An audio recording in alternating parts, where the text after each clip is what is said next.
An emotionless Carrick stood there at Old Trafford, watched Manchester United produce what we have known them to do so many times, on so many decades under Alex Ferguson and maybe Ole on big game days. A very solid, hard to beat, counter-attacking, exciting, and sometimes attacking football to beat Manchester United 2-0 in a game that actually they scored 5 goals, 3 that were disallowed by VAR. For me, 1 was a goal. It should be a 3-0 win against City. This title charge this season needed a result like this, needed a game like this. And Carrick stood there for 96 minutes watching Manchester United do to City what we know Manchester United can do to big teams on big game days like this, especially at the Old Trafford. So many things make this one very interesting.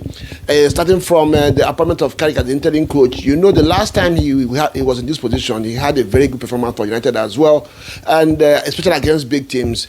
And of course, maybe, I don't know if it's the first rare start for Kobe Meno, who is also one of their own at the Old Trafford, starting today as well. And you go Maguire coming back from almost 2 months layoff from hamstring injury, to Pep Guardiola again. Pep Guardiola's side showing a very weak defensive display. And as well, attacking as well, because we have known them to be a team that scores goals that are exciting to go. And they had just 1 shot on target, not even a shot on target, it was a lame header on United post. And as well, we have not seen this so many times. United City needing a goal and Erling Haaland being substituted, and not just substituted, but substituted for and unproven, a player that has played just few minutes in the Premier League this season. So yeah, this was a very massive game, big one, and it makes the title race this season very exciting going forward, as long as Arsenal can go ahead and make advantage of this situation. So yeah, stay with me. Don't forget, Tranzeet Sports TV, subscribe, share, and most importantly, get conversative in the comment section, and let's talk about this one. It's a big day in football, and what else can we wake up this morning to than a game like this? For depending on what side of the spectrum you are, if you're an Arsenal fan, you are over the moon at this moment. At the same time, clutching your feet, hoping and praying and waiting that Arsenal takes advantage of this result today. Then if you are a Manchester United fan, you are also looking and thinking, hoping that Carrick stays and continues to produce results like this. The interesting thing now is that Arsenal is the next in line for Manchester United. We have known Carrick to do well against big teams. We know United plays well against big teams. But again, can they produce what they produced today? And obviously, Arsenal is going to be a different kettle of fish for United.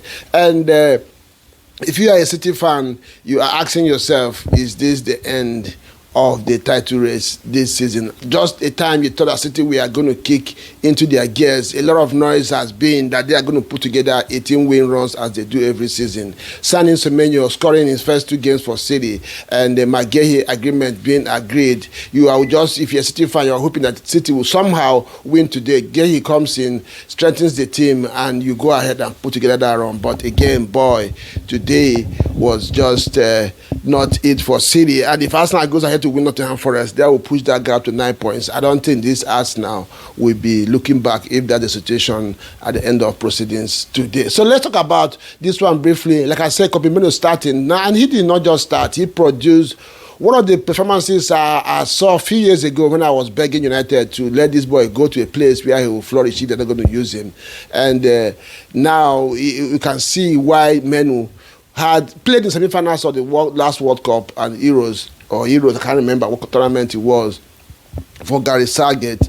And he today, alongside Casemiro, did what you would expect a homegrown Manchester United player to do against Manchester City. For me, he was magnificent today, and long may continue for United and their fans. And again, we're not going to talk too much about system, but we mentioned that before we go into that, the commitment that Manchester United players showed today and discipline has to be commendable. And you begin to ask, Carrick has just been around for 3 days.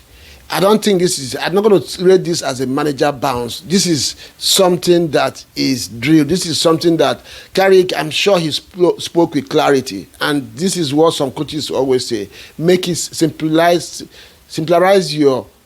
your process, your philosophy, and what you want player to do. Make it easy in the eye, in the mouth for them to listen. And they will go out there and they will produce. And I think this is what happened today. Besides United players, it was clear what the game plan was. And players were played in their comfortable positions, and it was easy for them to produce. They reduced the spaces for City today, ran as much as they could, went into duels. It was early. They got some early yellow cards, and they stayed disciplined. There was no red card, though.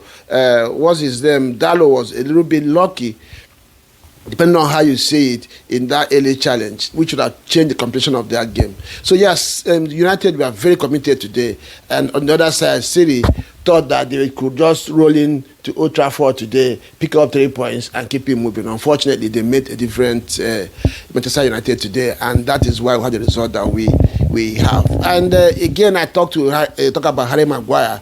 I've spoken about this guy for so many times about Harry Maguire.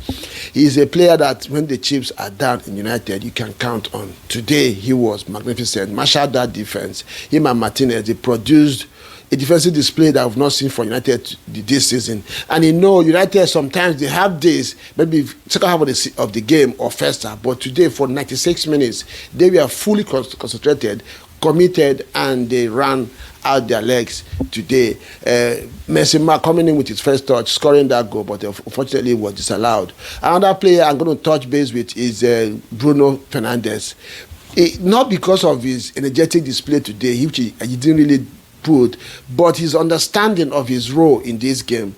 He was planted behind the City's midfield when United are attacking, and so many times he would have hurt. If Ahmad had held his run better, or even in Buemo, this game probably would have been done in first half. So Bruno Fernandes, very technical, very valuable player for United, and he had a very good game today. And I'm talking about this game from City perspective. It's unheard of that United wins this game 2-0 and should have won 5-0. And you are saying that Donnarumma probably was the best player on the pitch. That tells you how this game went. That tells you how many shots United had on target. And not just shots, goal-bound, goals that are supposed to have been scored that he saved today. One close range on the line save from Casemiro, which would have been the first goal, and so many other ones. Rama, I was thinking watching that game as the game was going, are you sure this guy Semenyo and Gehi are not going to be decisive signings for Pep to win this league this season? But unfortunately, his defense let him down, and eventually United won this one. So yeah, Carrick has come. He has done what we have seen United do under Alex Ferguson. Big game days like this, United are not shy to set up on a counter. They've done this to Arsenal, they've done this to Chelsea, and to so many teams. In fact, the latest of them before this one, I remember, was an FA Cup win against Arsenal at the Emirates. This is how United plays. Committed. They set up in a mid-block. They don't really park the ball, but they don't open up. Then when they win the ball, you see paces left, right, and center, and before you know it, the ball is at the back of the net. And this is what they did today. Pep Guardiola had no answer for it. Eden Hazard was substituted, could not get a shot off target. A few that he took were blocked, and United look good in the eye. The big question now is, can United go on from here? Can Carrick go on from here with this team and at least get United in the Champions League positions at the end of the season, then make the decision difficult for the board to take? The other question would be, can Arsenal capitalize on this and now begin to pull away, just like we saw Liverpool do last season? If you remember, I said that at the end of this January to February, Arsenal will be pulling away and run away with this league. Let's see what happens as Arsenal take on Nottingham Forest in the city ground this morning. And I will see you again next time. Ciao.